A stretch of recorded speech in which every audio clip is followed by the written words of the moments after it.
today's broadcast. Thank you for joining me. I'm Dr. Lola Okeo, a medical professional and an autism professional. We're still on our series on the books to purchase to enhance your child's speech and language development. And we've examined different kinds of books. We've examined pop-up books, we've examined texture books. Today I'll move on to another type of book that you can purchase. So today I'm going to be talking about you purchasing books that talk about community and environment.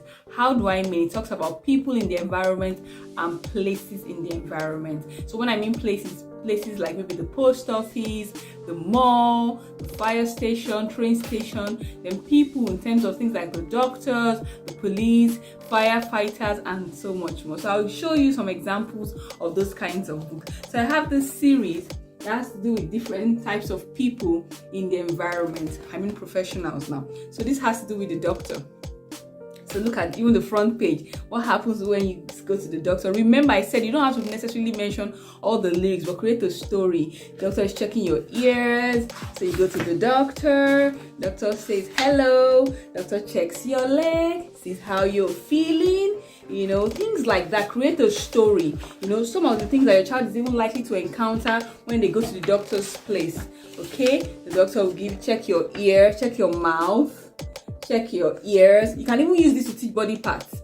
You know, you say and all that. And interestingly, if you have a doctor's kit as a toy, you know, you can use that. I have some of the kit here. Things like a toy thermometer, you know, a toy syringe and needle, patella hammer, fun things like that, blood pressure cuff, and things like that. So you can even bring out their toy sets, you know, things like tongue depressor. Say check your tongue. Just be creative and things like that. Another one, I have one here about firefighters. You can go FIRETRUCK.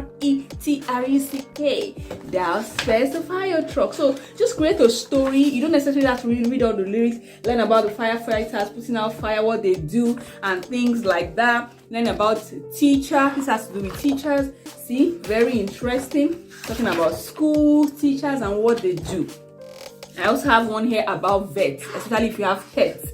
You know, the interesting thing is that in addition to reading the stories, you can visit those places. So your child can identify and place, you know, those things. Look at this one, has to do with trains. So if you have train stations, different types of trains and things like that, this has to do with machines. Remember, construction toys. So you can even bring out their toys, tell a story, and just be creative. So that when your child encounters these things in real life, or these places, these people, they can relate, they have vocabulary, they have words to interact. In my next video, we'll move on to another type of book. Hope to see you then. Bye.